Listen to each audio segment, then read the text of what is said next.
आपके हर कर्म की गिनती हो रही है। कोई भी कार्य, चाहे वह छोटा हो या बड़ा, व्यर्थ नहीं जाता। आप किसी भूखे को भोजन कराए या किसी असहाय को तिरस्कार से ठुकरा दें, यह ब्रह्मांड उस क्षण को दर्ज कर लेता है। और वही कर्म तय करते हैं कि मृत्यु के बाद आपकी आत्मा अगला जन्म कहां लेगी। गरुड़ पुराण का अद्भुत रहस्य कहता है, जैसा कर्म वैसा जन्म। जब कोई मनुष्य इस धरती पर जन्म लेता है तो वह अपने साथ केवल एक चीज लेकर आता है, उसके पूर्व जन्मों के कर्म। धन, संपत्ति, शरीर, रूप, परिवार, ये सब बदलते रहते हैं, पर जो चीज आत्मा के साथ चिपकी रहती है वह है उसका संचित कर्म। और यही कर्म यमराज के दरबार में प्रस्तुत होते हैं। मृत्यु के बाद आत्मा अकेली नहीं होती, उसके कर्म उसके साथ खड़े होते हैं जैसे साक्षी। वे कर्म ही आत्मा के भविष्य का निर्णय सुनाते हैं। क्या वह फिर से मनुष्य बनेगी, देवत्व पाएगी या किसी अंधेरे योनि में गिर जाएगी। गरुड़ पुराण में वर्णित है कि मृत्यु के पश्चात आत्मा एक यात्रा पर निकलती है। यमदूत उसे ले जाते हैं और एक अद्भुत न्यायालय के सामने खड़ा करते हैं।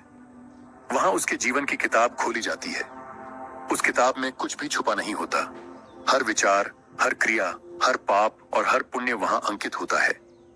कल्पना कीजिए, जब एक मनुष्य सोचता है कि कोई नहीं देख रहा और वह छल करता है, तो भी उस क्षण का लेखा जोखा अदृश्य नहीं रहता, अमित रूप से लिख लिया जाता है। मनुष्य अपने जीवन में अक्सर सोचता है कि थोड़े से बुरे काम करने में क्या हानि है, लेकिन वही छोटे छोटे कार्य मृत्यु के बाद विशाल परिणाम बनकर सामने आते हैं।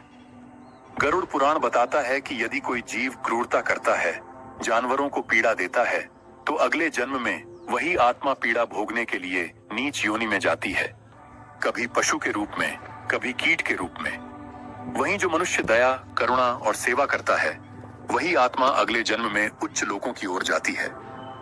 भगवत गीता में श्री कृष्ण ने स्पष्ट कहा, यथा कर्म यथा श्रुतम, अर्थात हर जीव अपने कर्मों के अनुसार फल पाता है।